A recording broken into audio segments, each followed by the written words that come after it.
बिस्मिल्लाहिर्रहमानिर्रहीम, अस्सलाम वालेकुम। सुनील मंच साहब मशहूर शख्सियत हमारे साथ हैं। नया साल आ रहा है और नए साल में गाड़ियों के बारे में अगर जानना है आपने तो सुनील मंच से बेहतर कौन शख्स हो सकता है। अस्सलाम वालेकुम सुनील भाई।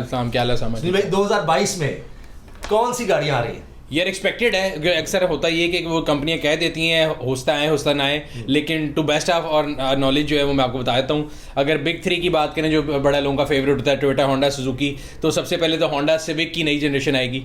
अच्छा, सिटी में उन्होंने आपको पुरानी बेट रखाया हुआ है, लेकिन सिविक में जो ग्लोबल लॉन्च हो रही है ना 11th जनरेशन सिविक, उसके साथ ही की आएगी, जो कि पाकिस्तान में मेरा ख्याल है अप्रैल तक आ जाएगी। अच्छा, और उसके बाद बाकी दो? और टोयोटा जो है उसका एक्सपेक्टेड ये है कि अगले साल अक्टूबर के एंड में वो भी जो 12th जनरेशन करोला की वो लेके आएंगे।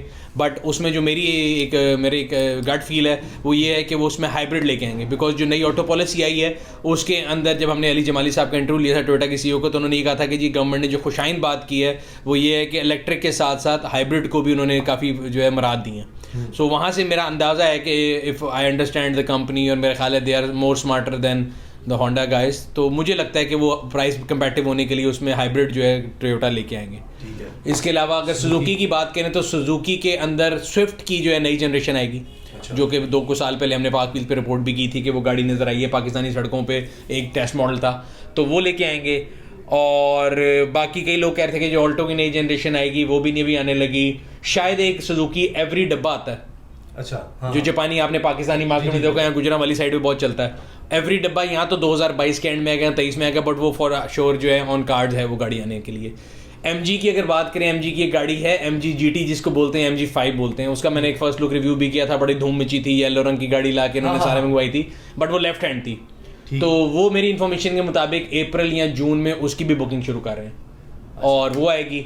फिर इसी तरह अगर आप प्रोटॉन की बात करें, प्रोटॉन X70 आई थी जीप, जो कि उन्होंने बुकिंग शुरू की, फिर मलेशिया में लॉकडाउन लग गया, फिर नहीं आई, फिर काफ़ी लोगों को उसमें इतराज़ था कि ये डिले हो रही है, तो उसका एक और वेरिएंट है प्रोटॉन X50, वो आएगी। देन अभी पिछले हफ्ते निसान वालों ने हमें बुलाया था कराची, उनकी 2 गाड़ियाँ आ रही हैं, टीगो 8 और टीगो 4 प्रो, दोनों SUVs हैं, क्रॉसओवर 1500 सीसी, तो वो दिसंबर में तकरीबन उन्होंने लॉन्च इवेंट किया शुरू में, और वो गाड़ियों के जो CB यूनिट हैं वो आपके पास जनवरी फरवरी में आ जाएंगे, और CKD भी समझ लें एंड ऑफ नेक्स्ट ईयर आ जाएंगे। अगर हम होंडाई की बात करें तो होंडाई में तो मेरा नहीं ख्याल कि अभी कोई गाड़ी आएगी।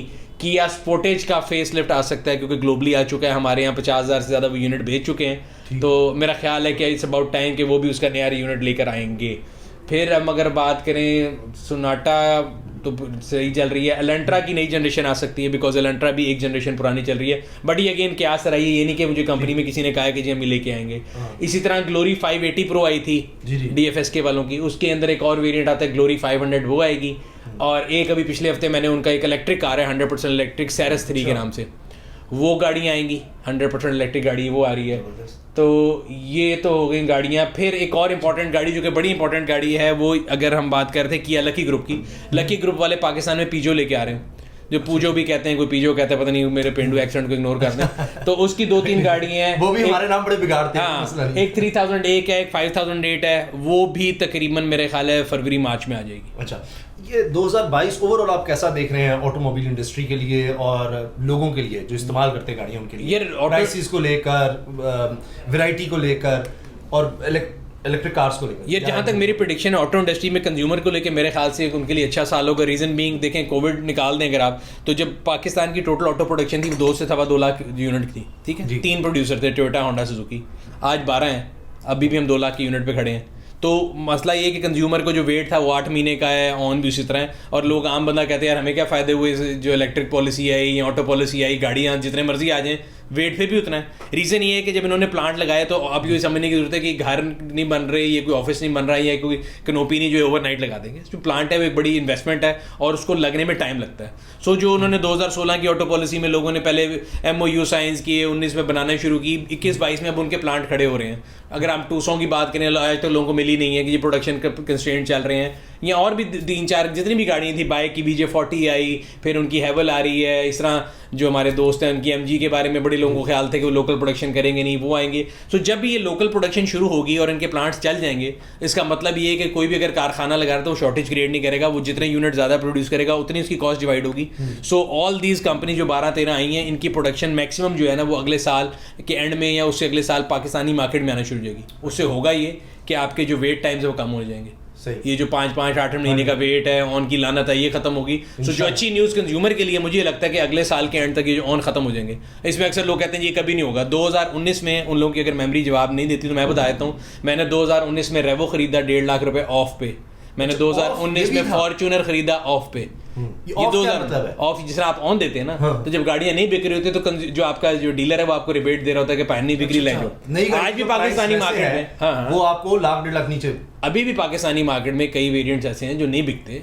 मैं एक नाम ले लेता हूँ, किया की गाड़ी आई थी, आपको याद होगा, मैंने भी ली थी, बड़ी सबसे पहली गाड़ी मैंने ली थी किया सोरांटो। अच्छा 7 सीटर आई थी।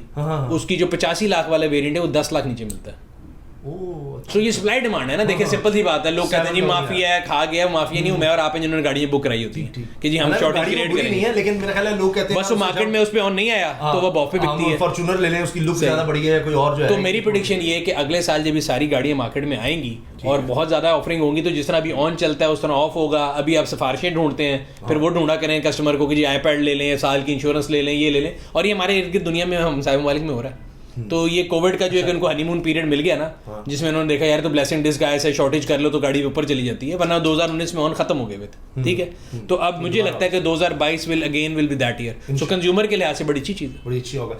ये बताएं कि मैंने पढ़ा ऑटो फाइनेंसिंग जो है वो नीचे चली गई है, इसका क्या इम्पैक्ट आएगा? यानी जो बैंक से आप पैसे लेते थे कार खरीदने के लिए, वो काम नीचे चला गया यार। वो जो नीचे गई है ना, वो मैं उसकी पूरी खबर ये है कि वो डिमांड साइड से नीचे नहीं की, वो सप्लाई साइड से चली गई। डिमांड साइड होता है कंज्यूमर, सप्लाई साइड है बैंक।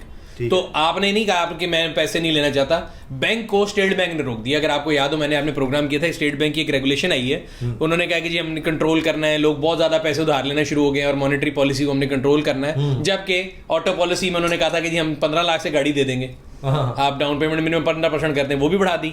और टोटल एक्सपोजर किसी भी इंडिविजुअल का जो गाड़ी ले रहा है 30 लाख से ज्यादा की फाइनेंसिंग नहीं मिलेगी बस। ठीक है, तो उससे हुआ ये कि लेट्स से जो भी गाड़ी मैंने आपको पहले बताया था जो 50 लाख से ऊपर, इंटरेस्ट रेट भी ऊपर चला गया।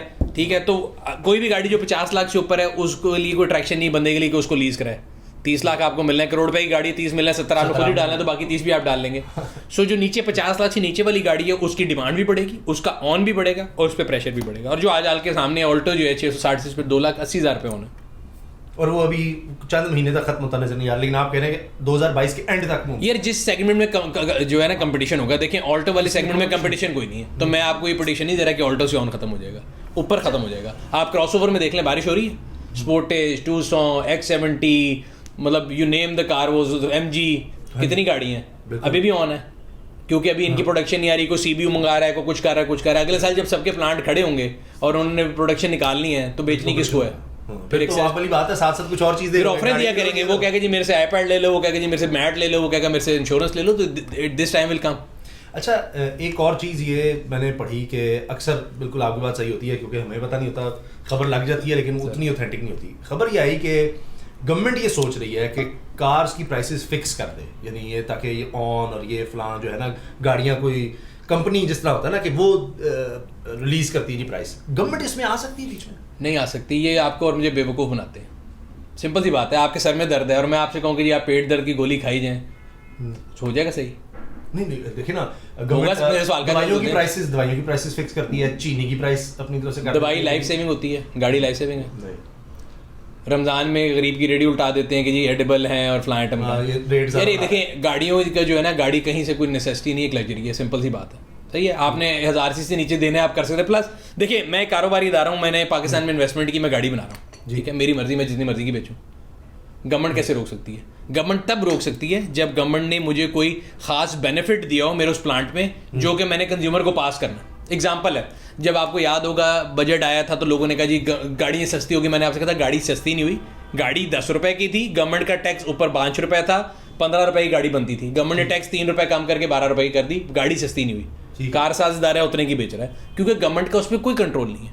और एक प्राइवेट एंटिटी है, आज फर्ज करें सुजुकी ऑल्टो 20 के बजाय 50 लाख की बेचे, ये हो नहीं सकता या नहीं करना, इट डजंट मेक सेंस। अगर एक गाड़ी, यार ये मैं गाड़ी, ये मैं कैलकुलेटर बना रहा हूं, देखिए ये स्पेसिफिकेशन है, इसके मुताबिक हमें लग रहा है अच्छा आपने इतने की ये चीज, उनको वो कौन होते हैं, कौन होते हैं सर रेगुलेट करने के लिए? किस चीज को रेगुलेशन के लिए? यार मैं ये कैलकुलेटर बना रहा हूँ, मैं 100 रुपए का बेचता हूँ, आप 2 लोग लेते हैं, मैं इसको 200 करता हूँ, एक की जेब में आता है एक लेता है, तो मेरा मसला है ना। सो अगर आज सुजुकी डिसाइड करे कि मैंने ऑल्टो 50 लाख रुपए ही कर देनी है, गवर्नमेंट कैसे रोक सकती है उसको? इस तरह की इतनी की तो बनती नहीं, आप नॉर्मल प्रॉफिट ले रहे हैं तो आज जितने की बिक्री उतने की बनती नहीं दुनिया। इसलिए तो गवर्नमेंट कहती है कि हम आते हैं। Sir try understand one thing, Lamborghini, Ferrari, Toyota Corolla, Honda सब पे एक जितना ही लोहा लगता है, शायद कम ही लगता है लैम्बोर्गिनी पे या फरारी पे, ठीक है, वो महंगी क्यों होती है? Brand cars are sold, exactly, cars are sold at their perceived value, not their production cost, ठीक है। तो गवर्नमेंट कैसे डिसाइड करेगी? गवर्नमेंट तो कहेगी फिर लैम्बोर्गिनी भी मुफ्त दो। सर पॉइंट ये है कि गवर्नमेंट का प्रोग्रेटिव है ही नहीं, गवर्नमेंट का जो सब्जेक्ट है उस पर वो काम नहीं करना चाहते, इसलिए आपको मुझे ऐसा लॉलीपॉप देते हैं। देखिए गवर्नमेंट क्या करे, मैं बता देता हूँ। गवर्नमेंट ने आपको टैक्स में कहा कि जी हम एडिशनल कस्टम ड्यूटी कम कर रहे हैं जो नए प्लांट है उनके लिए। जी जी। अब गवर्नमेंट को ये देखना है कि आपने जिस पार्ट पे एसीडी कम की है वो आगे कंज्यूमर को पास कर रहा है कि नहीं कर रहा, कहाँ पे आप जाके कंट्रोल कर सकते हैं कि भाई आप एग्जांपल देता हूँ, आपने कहा जी मैं 10 रुपए की गाड़ी बनाता हूँ, गवर्नमेंट कहती है यार सस्ती करें, आप कहते हैं यार मैं इसकी जो कीज है ना ये इंपोर्ट करता हूँ, 2 रुपए टैक्स आप कम कर दें, तो मैं 8 रुपए ही कर दूंगा। गवर्नमेंट ने 2 रुपए कम कर दिया, आपने 8 ही कर दी, महीने बाद आपने इसको दोबारा 10 किया तो गवर्नमेंट आपको आके पकड़ सकती है, भाई मैंने तुम्हें 2 रुपए दिया, तुमने पास क्यों नहीं किया? गवर्नमेंट आपकी प्राइस कंट्रोल नहीं कर सकती जब तक उसने कोई मराहत नहीं दी। जो मराहत दी है उनको आके पूछें, वो कोई पूछता नहीं है, बिकॉज उसमें सारे मिले हुए हैं। एसीडी का पूछे ना जाके कि भाई आपको सारे जितने आप नए मैन्युफैक्चरर हैं सबको एसीडी 0 की हुई है, वो आपने कंज्यूमर को पास की, आप उड़ा के देने में आपको गारंटी देता हूँ ये जो बजट के बाद जब प्राइसेस कम हुई थी किसी ने एसीडी पास नहीं किया। अच्छा ये एयर बैग्स का जो बात हो रही थी उसके हवाले से बताएं। अब ये खबर है कि जी एयर बैग के बगैर कोई गाड़ी नहीं होगी मार्केट में। अच्छी खबर है। अच्छा, बट ये भी कह रहे हैं, काफ़ी अरसे से कह रहे थे, अब उन्होंने एक डेट दे दी है कि अगले साल 30 जून तक बाई 2020 के बाद कोई गाड़ी ऐसी नहीं बन सकेगी जो कि एयर बैग, 2 आगे जो एयर बैग्स होंगे मिनिमम, 2 का नहीं 1 होगा मेरा, एक ड्राइविंग सीट का। अच्छा वो मिनिमम चाहिए। आप 2 ना मांगे घी वाली रोटियां, एक ही काफी है अभी आप सर, एक भी नहीं मिलेगी पीछे सर साइड पर वो तो हर तरफ नहीं, वो तो देखिए वो हमारे यहाँ पे एक फ्रिल अब शुरू हो गई ना, एक फैशन है, तो वो देखिए ना अब सबने अडॉप्ट कर लिया। इस टाइम में मेरा ख्याल है 2 गाड़ियां हैं जिनमें एयर बैग नहीं, बाकी सब में। तो अगर इंडस्ट्री को उन्होंने कहा है तो वो अडॉप्शन पे ऑलरेडी उनसे पहले आ चुके हैं। यूनाइटेड ब्रावो और प्रिंसिपल, इन 2 गाड़ियों के लिए ऑल्टो का जो बेसिक वेरिएंट है उसमें भी एयर बैग है, तो वो ठीक है, वो तो फॉलो कर रहे हैं। अच्छा आखिरी सवाल इलेक्ट्रिक कार्स के हवाले से, ये अफोर्डेबल होगी? टोयोटा जिस तरह आ रही है, दीगर अफोर्डेबल से बना दिया है कि जो उसी तरह की दूसरी गाड़ी है उससे कितनी प्राइस आपके ख्याल से इंक्रीज होगी या होनी चाहिए आपकी नज़र में? कि भाई एक गाड़ी फर्ज करें 40 लाख की मिल रही है इस वक्त, टोयोटा नई आती है तो चले 42 की होगी, तो अगर वो हाइब्रिड है तो आपके ख्याल से उसकी क्या अराउंड प्राइस होनी चाहिए? सर अगर टेक्नोलॉजी वाइज देखें तो जो गैसोलीन कार है जिसको आप देखें तो जो पुराने जिसको इंजन वाली कार है, कंबशन कार जिसको बोलते हैं, वो टेक्नोलॉजी सबसे पुरानी है, वो सस्ती है। हाइब्रिड उससे महंगी होगी, लेकिन आपकी गवर्नमेंट ने हाइब्रिड पे थोड़ी मराद दी है तो वो सस्ती पड़ जाएगी, और इलेक्ट्रिक उससे महंगी होगी, उससे नई टेक्नोलॉजी है, ठीक है। तो ये फैक्ट है। तो लोग कहते हैं जी गवर्नमेंट ने इलेक्ट्रिक गाड़ी ड्यूटी फ्री कर दी है, लिटरली ड्यूटी फ्री है ना तकरीबन। अगर आप CKD यानी लोकली भेजेंगे तो 1% GST कर दी है, 15% टैक्स है टोटल पार्ट्स पे, और काफ़ी मराद दी हुई है, बट येट वो गाड़ी महंगी है बिकॉज वो एक नई टेक्नोलॉजी है, दुनिया में भी इवॉल्व हो रही है, तो उसका जो बेसिक प्राइस है वो ज़्यादा है। एग्जाम्पल है MG की ZS EV है, वो 62 लाख रुपए की इलेक्ट्रिक है और 40 लाख रुपए की पेट्रोल है, ठीक है। तो आप लेंगे EV? सर बिल्कुल सोचूंगा इस बारे में। 22 लाख रुपए में खर्चेंगे? मैं तो नहीं खर्चूंगा। सो मसला ये कि जब आपका पेट्रोल नहीं बच जाएगा। 22 लाख का पेट्रोल कितने सालों में खर्चेंगे? 10 साल 15 साल। पाकिस्तान में लाइफ एक्सपेक्टेंसी है 10 साल 15 साल की। मैं तो नहीं 5 साल का प्लान करता। हाइब्रिड का कर हाइब्रिड का भी ये कि देखें जो गवर्नमेंट ने रिलैक्सेशन दी हुई है ना कि हाइब्रिड के अंदर काफ़ी ज़्यादा रिलैक्सेशन है, उसकी वजह से वो अफोर्डेबल जरूर हो जाएगी, yet it will be expensive than gasoline. Expensive तो यकीनन होगी, लेकिन यानी अगर करें वो 40 की गाड़ी आपको 45-50 तक। यार एक आइडिया लगा लेते हैं ना, अगर अभी जो CBU आ रहे हैं, MG HS आती थी, उसके अंदर PHEV आई है, HS कितने की थी? 55 लाख की। उनकी जो PHEV हाइब्रिड इलेक्ट्रिक है वो 85 लाख रुपए की, 30 लाख का फर्क है, क्योंकि वो CBU है। CKD में आपको चले मैं कहता हूँ 17% का फिर फर्क निकल जाएगा, लेकिन फिर भी वो 10 से 15% महंगी होगी पेट्रोल। ये इसको तो करीब लाना है। तभी सर देखिए ना, जब आप कहते हैं जी माहौल को हमने बेहतर करना है हमारा, यार ये तो माहौल वाला तो हमारे यहाँ पे आर्गुमेंट ही गलत है ना। आप इंपोर्ट बिल तो कम हो ना सर, इंपोर्ट बिल कम हो सकता है, देखिए माहौल बेहतर नहीं हो सकता। आप इलेक्ट्रिक गाड़ी को चार्ज किससे करते हैं? बिजली से। बिजली किससे बनाते हैं? फर्नेस ऑयल से। अभी तो फर्नेस ऑयल है और गैस है। ये तो बिला वजह बेवकूफ बनाने वाली बात है ना कि वहां से जाके घुमा के आप बात के लिए। 2030 में हमारा है कि चलो 30 नहीं 35 तक के चले। कौन जीता है तेरी जुल्फ के सर उन सोलर और इस सब पर आ जाए, देखते क्या बनेगा। मैं भी गाड़ी के साथ ये कहेंगे आपको सोलर दे। नहीं वो देखें दुनिया में तो इलेक्ट्रिक गाड़ी और आपकी हाइब्रिड गाड़ी की जो बैटरी है ना उसको डिस्पोज करने का एक इतना बड़ा सिस्टम है कि आप उसको करते करते रह जाएंगे। तो हमारे मुल्क में भी आपका दिल करे आप ये जाके नीचे फेंक दें, नोबडी विल आस्क यू। तो मेरा ख्याल है कि इट्स नॉट दैट कि I am pessimistic about the electric cars, आएंगी विद टाइम, बट जब ये टेक्नोलॉजी सस्ती होगी तब उसके सम्राट आम आदमी तक पहुंचेंगे, वरना ये 600-650 ई-ट्रॉन ही आपको नजर आएंगी, गरीब आदमी को इलेक्ट्रिक गाड़ी नहीं मिलेगी। ठीक है, बहुत शुक्रिया सुनील भाई। जनाब आपको इन्फॉर्मेशन मिल गई है तो तैयार हो जाएं, 2022 में जो नई गाड़ियाँ आ रही हैं और मजीद इन्फॉर्मेशन आपको पता है आपको सुनील भाई से मिलती रहेगी पाक वीक्स पे। अल्लाह हाफिज़।